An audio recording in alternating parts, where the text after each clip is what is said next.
Good evening. I'd like to call this meeting to order. We have the prayer and the pledge by Councilwoman Sherry Gidger. Please excuse my voice, I'm slightly under the weather. In the name of the Father, Son, Holy Spirit. Father, in the name of Jesus, we just thank you, Lord God, for this day. Thank you for waking us up this morning, Lord, and starting us on our way. Father, we thank you, Lord God, for all the wonderful things you've used your people to do, Lord God, this year. We ask that you would continue to bless us, Father God. Bless those that are sick and under the weather. And Father, bless this council as we continue to do your work. In the mighty name of Jesus we pray. Amen. Amen. Amen. Amen. I pledge allegiance to the flag of the United States of America and to the republic for which it stands, one nation, under God, indivisible, with liberty and justice for all. Roll call, Madam Clerk. Mayor Pro Tem Dan Doyle. Here. Councilmember Natalie Lopez. Present. Councilmember Marlon Lewis. Here. Councilmember David Broussard. Here. Councilmember Deidre Ledbetter. Councilmember Sherry Gidry. Present. Councilmember Dustin Swear. Here. Thank you. Item 1 is public comment. We have no public comment cards tonight. We will move on to item 2. Acceptance of the minutes of the November 20th, 2018 meeting as published on November 29th, 2018. Do I have a motion? Motion. Motion by Councilman Lewis. Do I have a second? Second. Second by Councilman Swear. Is there any discussion? Hearing, seeing none, please vote your machine. Thank you. Persons to address the council? We have none this evening. We'll move on to agenda item 4. Items for discussion. Council Member Sherry Gidry to discuss loitering within the city limits. Thank you, ma'am. Councilwoman Gidry, you have the floor. Okay, I'm not going to keep everyone long. Please forgive my voice. I'm slightly under the weather. But I wouldn't miss it for the word I was sick, but I said I still have to go because I want to make sure that we really addressing those things to the people that put us in office. I have on the agenda item before us tonight, loitering. We've been here before, as a matter of fact, in 2017. Let's see, I think I might have put it on the agenda, Mayor, around that time. And it kind of branched off from a discussion on the agenda, and it spiraled down into different conversations concerning junk cars, nuisance laws, ordinances, and I believe loitering. We touched on that as well. In a moment, I'm going to ask that the city attorney weigh in on our interpretation for what loitering is. I think that would be wise on my part, and also to I'll have some other things to say about that. So if we could start off with the interpretation of the law of what loitering is for our local laws. Mr. Jeff, please. Okay, we traditionally loitering is hanging around a place without having a reason to be there, and it's difficult to enforce. And over the years, there have been a lot of challenges to people's statutes and ordinances because they're almost always very vague. So we talk about loitering, but the old concept of loitering is not really what's being enforced today. And now what we're looking at, I called Ann Stevens, the city prosecutor, and talked to her about this today and asked her how we generally address this. And she said there are a couple ways. One is that there is a state statute that says it's illegal for a person to enter or remain in a place after being forbidden. And I know that the police department is familiar with how that works. And you'll see signs posted various places that'll say, by order of the landowner, enforced by the police department, no person shall do this or that. So if you post a sign and the sign is certain size, certain requirement, then you can enforce that. And that's really one way that we deal with loitering in a more up-to-date way.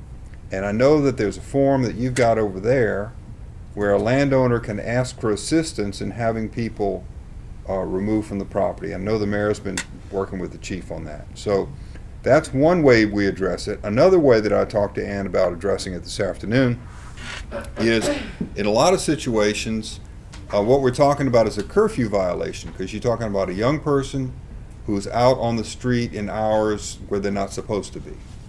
So she said that would be another way to address a lot of these issues. But the remaining after being forbidden and curfews are probably the way to address loitering in a way that it's enforceable. I don't think we have an ordinance on loitering anymore, and I don't think that the state law is really very good on that, but those are the ways to address it. And I know, I've seen signs that the city has put together, so the city, is well aware of how that's done. Thank you, Mr. Jeff. I just want to thank our mayor. I call him sometimes for his counsel. He's been in this for a long time.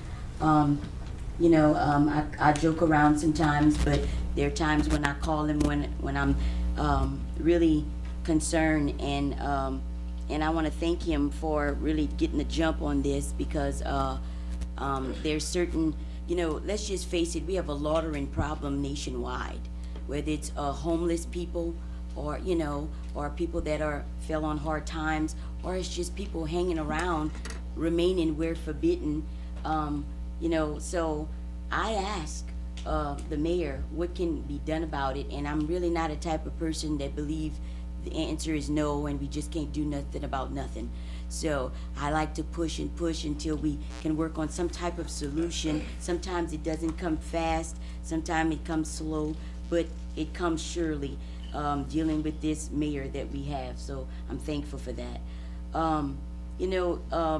The quality of life is important for our citizens, and I'm one of the things that everyone knows me for is I'm a real big advocate for local small businesses, and it keeps our dollars here as well to uphold our local economy. So I'm not here to just talk about establishments and things like that. Every district, whether you know it or not, you have a loitering problem. It's nationwide. But I do believe small establishments have a social responsibility. If you're set up in a largely populated, lower socioeconomic area, or even just a heavily populated, dense area, and things like that, I believe we have a social responsibility, the business owners do, to not allow people to just hang out on your property. Also too, these business owners, small business owners, in particularly, they have a license to sell liquor, beer, whatever it is, and I'm not against any of that.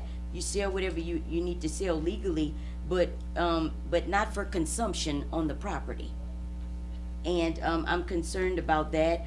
And I'm just gonna close it with two more things. We talk about the quality of life for our citizens and things like that. It's very important.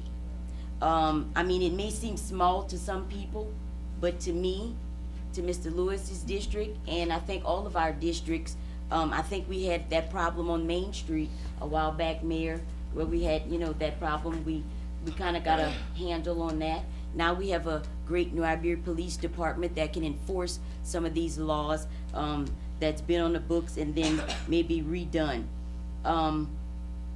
It's bad when you have residents calling you 24/7 saying when you get to a certain intersection, they have to turn their neck a certain way because they feel intimidated by the people that are standing on business properties and just staring at them at the road. Nothing to do, just standing there. And I think that's a problem. Everybody wants to feel safe in their neighborhoods. They want to feel safe when you come to a certain intersection, any intersection within the city of New Iberia. I see a lot of people smiling in here, but the truth of the matter is, it's a real serious problem. And I know how to shoot my weapon, but some people don't have a weapon. And when you get to a certain intersection, if you're a female and you don't have a weapon and you're concerned and everybody's just, you feel intimidated at a certain intersection, that's a problem. And that's why I was elected for this seat, to serve the people. And that's what we all here to do. So with that being said, I know Mayor and Mr. Leroy is so good to us. He made these signs, and I think it says no loitering enforced by the NIPD. And so, like Mr. Jeff said, if you want, a sign, how can they obtain that, Mayor? Just call in City Hall? They can talk to our police department and get with Captain John Babin. Okay. He is kind of heading it up. Okay. We have already posted these new signs at 2 businesses where there have been some incidents and loitering problems. I'm glad you put this on the agenda, because we have many more areas that we do see problems. If the property owners call, the business owners calls, the manager of the business, calls, John will set it up. The way it works is he gets a signed permission slip, which you have a copy of. They sign. Then Public Works goes out with a law enforcement officer, and they post the signs. And then after that, our police department can use it as another tool to break crowds up, to go in problem areas and keep people moving. But it's only done with the property owner's permission, and that's our process. But Captain Babin is heading that up, so they could make a phone call there. If they want to, they can call my office as well, and I'll see about facilitating that it happens, because I think it's a worthwhile tool for law enforcement. Yes, sir. And after the business owner signed this affidavit, and stuff, it'll become in full effect. Yes, it takes about a week by the time we line it up and get a public works crew and a policeman, and they both have time to go. But we've done 2 stores, one in your district and one in your district, and I think it's effective. It's going to give us another tool to break those crowds up. And I'd like the council to weigh in if they have anything else that they want to add to this particular issue. I think it's actually nationwide and stuff, but we want to just focus on our town. We love our town, and we love our citizens, and we don't want anyone to feel intimidated at any intersection when you stop your car for a brief moment and have to worry about your safety. Councilman Swear. I just have a few questions. First question I have, so we don't have an ordinance on the books for loitering. That was just stated by the Correct. attorney. We would use the state State. ordinance. So we use a state ordinance, so the NIPD should be enforcing what the state has in statute. Yes. We don't need a local ordinance. Okay, so we don't need, all right, so that's the question there. Another question was the signs, doing the affidavit with the signs. Who pays for those? Does the business owner pay for that? Or does it come out of a certain fund? Does it from Actually, Public the Works. city? Public Works is making the signs. That's Okay. hitting the Public Works budget, and then through the police budget, they're going to put them up. It is such a useful tool for law enforcement. We haven't made, the few we've put up, we haven't charged anybody. Basically, it is a way to enforce this ordinance and okay. break those crowds up. I think it's worthwhile. I can't believe that we're going to be doing, we put 2 signs per business, They're probably, we'll see how many. Down the road, if I had to do 100 businesses and pay for 200 signs, that might be a different story. But I think a few at a time that we're doing, and we're just absorbing that in our budget so that we have a new tool to utilize for law enforcement. All right, and I believe ever since the PD did come into effect, a lot of good things have, like in our parks. Bank Avenue is one of them.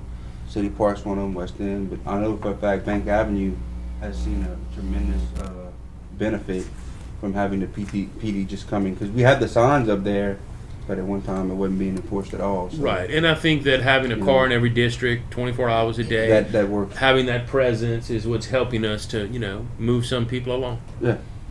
Okay. Thank you. Sure. Sherry is right. I had a couple people talk to me about going to a stop sign or to a red light and people standing on the corner. Now, I don't think there's an ordinance or there's much we can do with people standing on the corner of a public right-of-way. Sidewalks are made to stand on. Yeah, this is mainly for businesses that we Correct. can't put them at each stop sign. But people has called and asked me what we can do, why the person, we can't do much about it unless they're doing something that's that we can have a law that they're breaking. But standing on the corner is not breaking a law. But most of these people that's doing it probably are up to no good.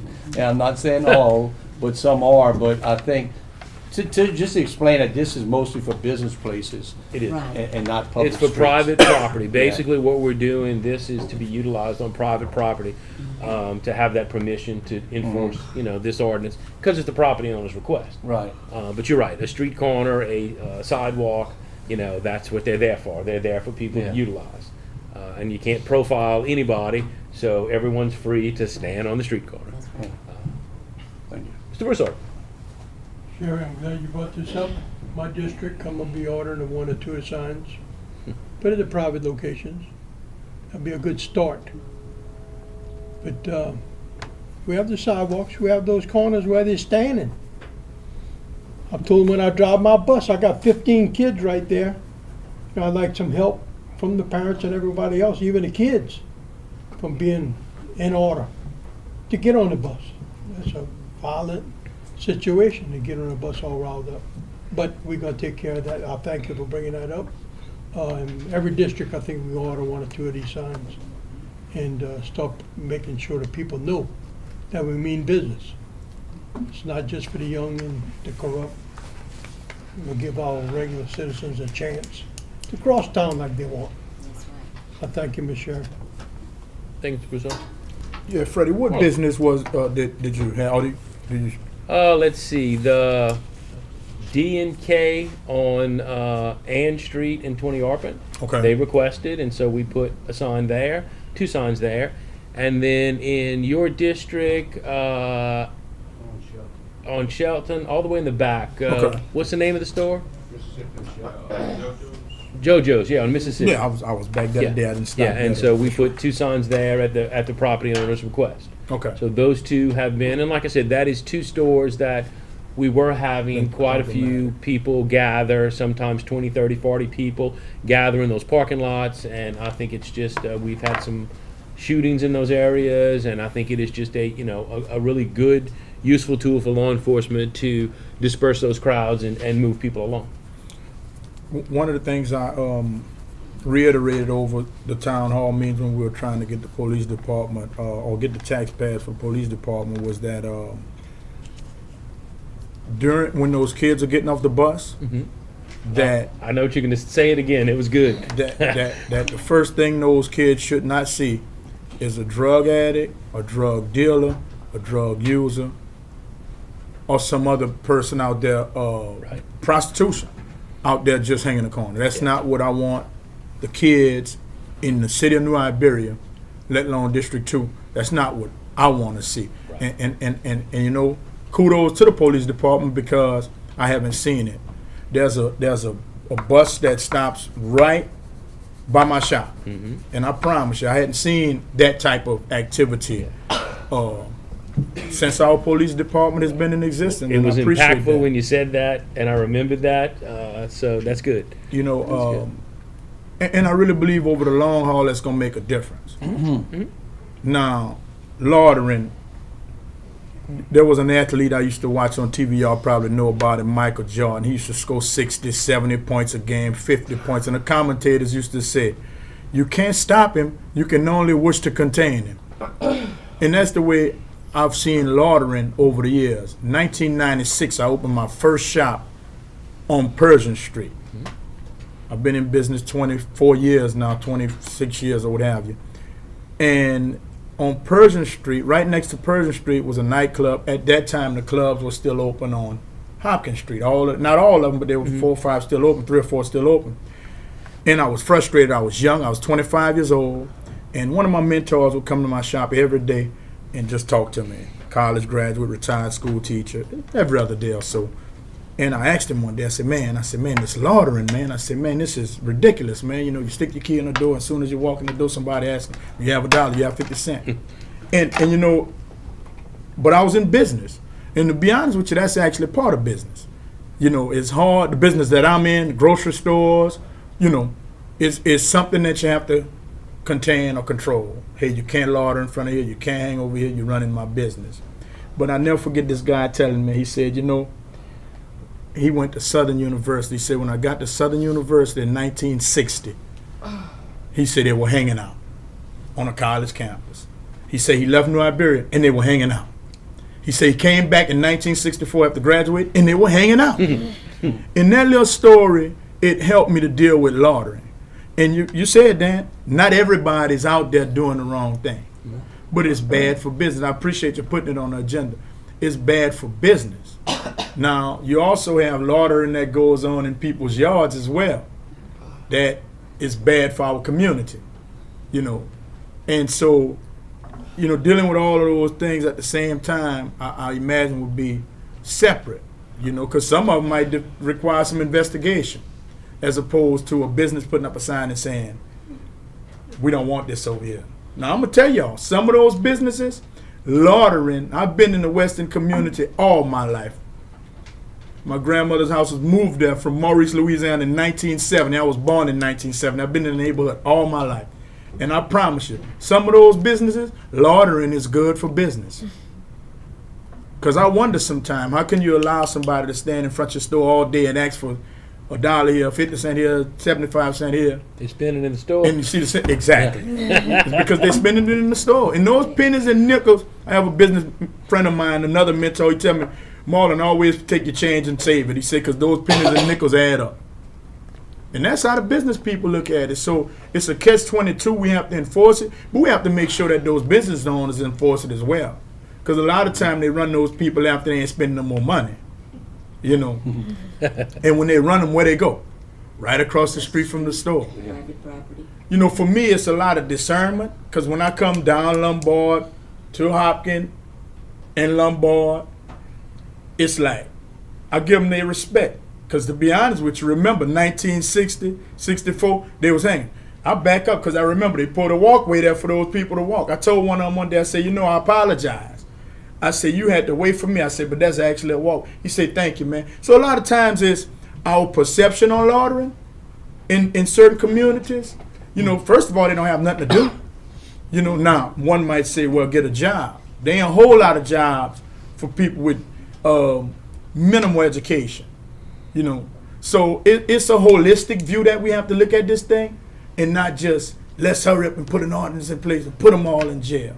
I remember Bunk Johnson. I was disappointed with one of my good friends, and when they told on Bunk Johnson, he was like, man, you know, they wrong for that. He said, and this guy don't drink, don't smoke, don't marry, retired Air Force and disabled. He said, man, I get up in the morning, Marlon, I go walk through the Western Park, do my walk, and I go sit over there. I just like to talk to some of those guys. I've been knowing them all my life. So you see, you got a mixture of all of that. You kind of have to identify and know the culture before you just go out there and start throwing people on the ground for loitering. Mm-hmm. So it's I'm listening to our attorney, it's very tricky to me, you see. But at the same time, I don't think loitering is a bad look for our city as much as it is a bad look for those businesses in those homes where people loitering at. Because you said something, Mayor. The sidewalks are made for standing. I thought they was made for just walking, but you can stop if you want. How can you can walk and stop, walk and stop. That's right. And you know, I often equate loitering to the big city. I do a lot of travel. I do traveling when I can. New Orleans, New York, you know, all of those cities. People are, that's not just business people. And they intermingle. You know, and it's so, I guess it's a catch-22 that, hey, yeah, I would like to see the loitering stop, but at the same time, I don't want to be an issue on my part in saying, oh, man, let's pick them all up off the corner. Right. Because I know guys that actually still exercise in the neighborhood, and they will stop right there for 20 minutes, not 2 minutes, and talk to a kid that might have went to school that with their son that went, you know, that just, you know, that's where he at now. Or even a classmate that they went to school with, and that's where he at. So yeah, we definitely have to. We can't control it. We can't stop. We can only hope to contain it. And I would say let the police do their work. Yeah. You know, after a business owner requests a sign, let the police do their work. You know, if it's still going on, then I guess it's our job to report that, hey man, there's still some bad stuff going on at this store. You know. And could y'all check into that, you know? I always like to say when our police department was coming up, I'm not a police officer. And I got to be very careful that I don't look like one or act like one in my neighborhood. You know, so it's a thin line for me. But at the same time, I agree with Sheriff. Loitering has been an issue. It's gonna always be an issue. But we kind of have to look at it again from a holistic standpoint, and we kind of have to have some discernment as to what is loitering and what is not. That's all my take is on it. And not all loitering is going to be bad. In other words, this tool for law enforcement is for them to discern where we have a hot spot, where we have a problem area, for them to have this tool in the toolbox. But it doesn't mean our law enforcement officers are not going to ride around and every time there's 5 people in front of a place, even if it has a sign. What we're looking for is this tool to break up the areas that we are known criminal activity is occurring. And that could not always be the case. You know, our law enforcement is doing the best they can to curb some of these activities. I pray and hope for a day that we don't have these issues. Then, 10 people are talking at a store, I'm fine with it. This is just to have that tool in the crime areas to move people along and to stop some of the more violent crimes that have happened. But I don't want anybody to think that we're setting this up to post the whole town to hassle people. That's not what we're trying to do. It's just to have that tool in the instances that we need. And don't get me wrong, I'm not condoning loitering. Right. No, me neither. But at the same time, I can't condemn what looks like loitering and is actually, I'm just writing that. People can stop and talk. Yeah. Cool. Thank you. Sherry, you had something else? Yes, I just want to thank Mr. Lewis for bringing up some good points and stuff. And holistically, when we look at our districts adjacent together, the crime, shootings, people laying dead in the street near these particular establishments that I'm talking about. I'm one for order. And again, we're not here to put everybody that's standing up on the sidewalk in jail. That's not the point of this discussion and this conversation. The point of it is you have citizens that are concerned, scared in some areas, and bodies laying on the ground. And at first there's a big old crowd of loitering, then there's whatever. Next thing you know, somebody laying on the ground dead.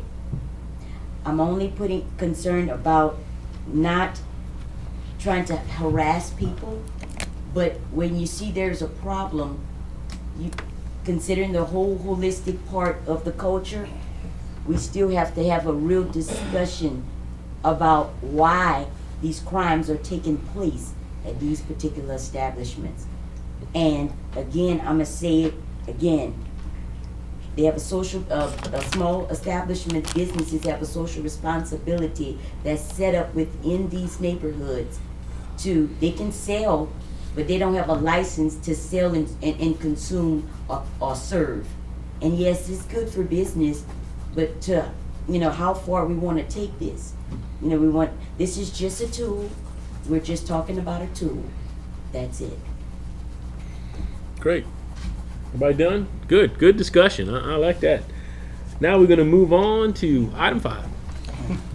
Presentation by Kevin Zarang, City Treasurer, of the November 2017 through October 2018 budget to actual comparisons.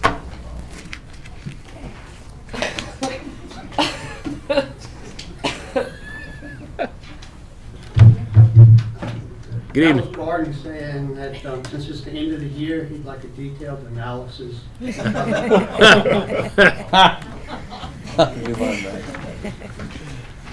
Hello, council. Good evening. All right, so unless we have any problems with it, we'll just go in total like we've done in the past. And if you have any questions, just stop me and we'll go over it at that time. Great. So this is for the whole fiscal year, but please note that this is before the year-end adjustments, which I will be working on. And also, probably after next week, we'll start turning information over to the auditors. And I'm looking forward to getting the audit finished earlier this year. So let's start off with the general fund. We were budgeted to spend revenue of 18.9, and we actually brought in 18.2, so we were at 96.47% of our budget. That's within the 5% that we were shooting for, and that's why we were making several little adjustments at the year end. The expenses were 19.0 million, and actual was 18.4, so we were within the 5% with 96.7. Parks and Recreation, revenue of 1.3, actual was 1.3. They're at 99.87% of their revenue. Expenses, 1.2, actuals 1.3. They were at 102% of their expenses. And what happened, there were some expenses we did not, we weren't aware of, and they came in and we realized we had to pick them up in the current fiscal year. Public Works, revenue of 2.9, actual 2.5 at 99.31%. Expenses, 2.6%, actual at 2.5 million for 96.83%. Sales tax fund, revenue was to be 10.4, actual was 10.6. We finished the year at 101% of the budgeted revenue. Disbursements, 10.0%, actual was 10.0 for 99.89%. Garbage, revenue of 4.5 million, actual 4.5 at 100% of budgeted revenue. Expenses, 4.6, actuals 4.6 for 99.8% of the budget.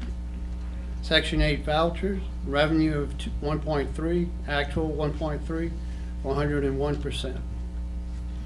Disbursements of 1.3%, actuals 1.3 for 100.55%. Wastewater, revenue of 5.3, finished the year off with 5.2 to finish at 99.2% of the revenue. Expenses, 4.9, we finished with 4.7, which was 96.19%. I'm gonna leave that alone. I can. Okay, do we have any questions? Comments, other than Vince? Comments? How do you like working with Vince, Kevin? Nice weather we're having outside. No. Vince is, we've earned respect for each other, and I'm gonna leave that alone now. Great, thank you, Kevin, and All look, right. to all my department heads, to everybody involved, can't thank you enough.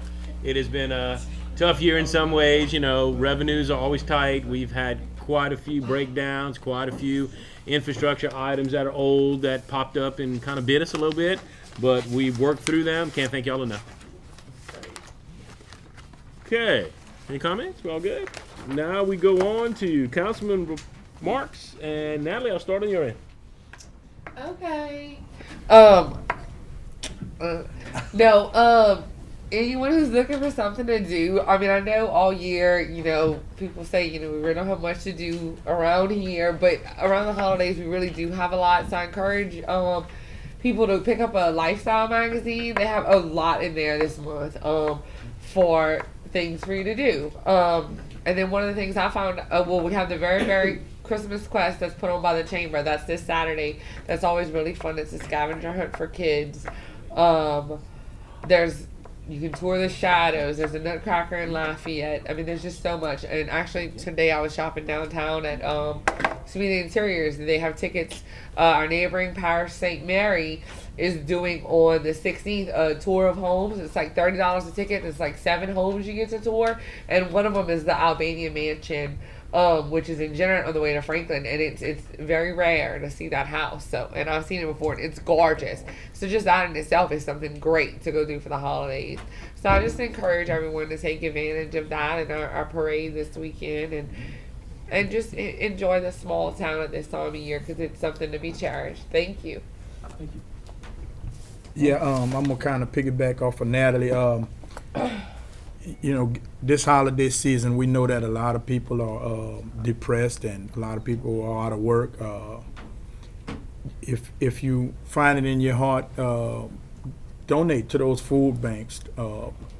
Food Net drive was today. Toys for Tots, Coats for Kids.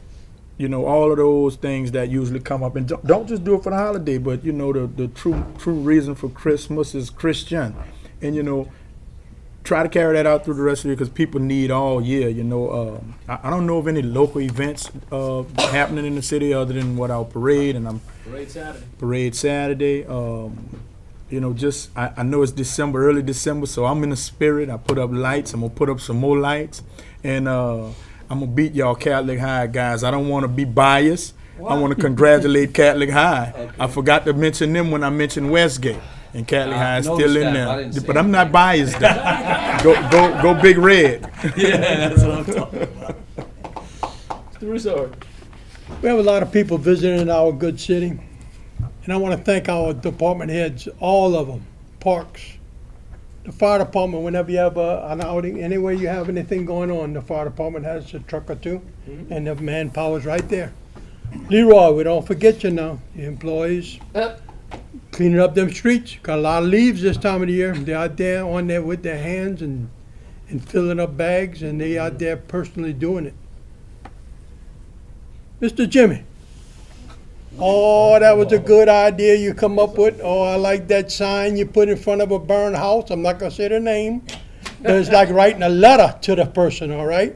That was a great idea. Thank you for coming up with a good idea. I had to call you up and see what that sign was all about myself.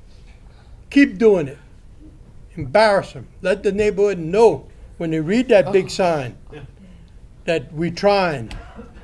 But all other department heads, please, Parks and Recreation, your own staff, all year long, they've been really helpful when we call in to get things done. So that's my thank you for the year, and you all have a nice Christmas, Mr. Palumbo. Thank you for helping. You know, Heather, we appreciate it. So we don't get to tell you that too often, but we call in, I know y'all trying. Appreciate it. Have a good Christmas. Yeah, mentioned the Food Net, they still picking up on Parkview Drive. Okay. If y'all bring some canned goods at the Sugarcane Festival building. I think they're probably 10 o'clock tonight, I think. Huh? 6? 6. Oh, early birds. Oh, God. Well, just go drop them off anyway. Some people need help moving that stuff Yeah, to the food bank. right. Well, I want to thank Clico and the city workers for putting up the lights downtown. It really is neat at night when you go down there. And I know it was an inconvenience for some people in their cars, but you know, Jesus. Hey, it's Christmas. Yeah, it's Christmas. But thank them and Clico for doing it because it does take time, and they're really not hard to do that, but they do it as a favor to the city. So thank them. Thank you. Sherry? You know, no, I'm just I just want to say, y'all, I'm just so humbled, and it's just been a pleasure to serve this council. Sometimes it's been, you know, heated, and sometimes it's been, you know, good. But if you, you know, but the truth of the matter is, it's a pleasure, it's a privilege, and it's an honor to serve with y'all. And I just want to thank everybody for their service on this council, the mayor, including the city attorney. Miss Heather, thank you for everything that you do. You know, park and recreations, I know that can't be easy at times. So thank you, Mr. Palumbo, Mr. Leroy, always coming through with go every time. Mr. Jimmy, thank you so much. We go back and forth on certain issues, but we get it done at the end of the day.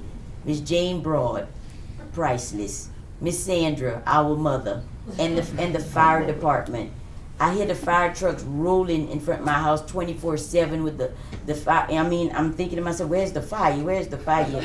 And y'all hammer down on it too. So, you know, if anybody's house is burning, I mean, they to it. The NIPD, I think Mr. Brandon is still here. Thank you for your service, sir. I appreciate you. Miss Cynthia, thank you for your service. Mr. Kevin, thank you for your service, and thank you for putting up with us. I know we make jokes and everything, but you made one with me, you know, about my predecessor in the hall one day, and I think after that we didn't make too many more jokes after that. I know you still like me though, right? Always did. That's right. That's right. It's just a pleasure to serve on this council. And again, I think Miss Natalie, Mr. Lewis, and Mr. Dahl all covered, Mr. Broussard all covered most of the things I wanted to say about getting involved in the community. And I want to thank Miss Phyllis Mata for cleaning out the flower beds and some other things she was doing on Main Street the other day. She's also, their family is also a blessing to our community. So, thanks. Thank you. Dustin. Sure. Ms. Gidget, you don't need to thank me, but I know you. Thank you. No, it's okay. Thank you. Mr. Broussard brought it up earlier about the leaves. And during the summer season, we preached about grass cutting and all this. Now the leaves are falling, the branches are falling. So I beg people to please, if you're on a lawnmower, you just want to throw it all out in the street and hit people's cars. I'm not naming any names, but just tone it down a little bit because it's still the same and it's still going to clog up drains. So regardless, we still need to keep this up year round. It's not just something we worry about during the summertime. And I do want to congratulate my alma mater, Catholic High School, for making it to the Dome again, and I wish them luck against Notre Dame. And hopefully they come up with a victory. Other than that, I'm not going to go around naming the whole crew, but thank y'all again. Yeah, everybody took care of that for me already, so I appreciate it. But other than that, thank y'all, and y'all have a good night. Thank y'all. Go Big Red. And our next meeting is December the 18th. And we still have properties on Civic Source. And our Christmas parade is this Saturday. Y'all come out. Should be a good one. 6 o'clock. And What time they lighting the tree, Mayor? right before that. So like 5:30. 5:30. So with that, I'll entertain a motion to adjourn. Motion. Thank y'all.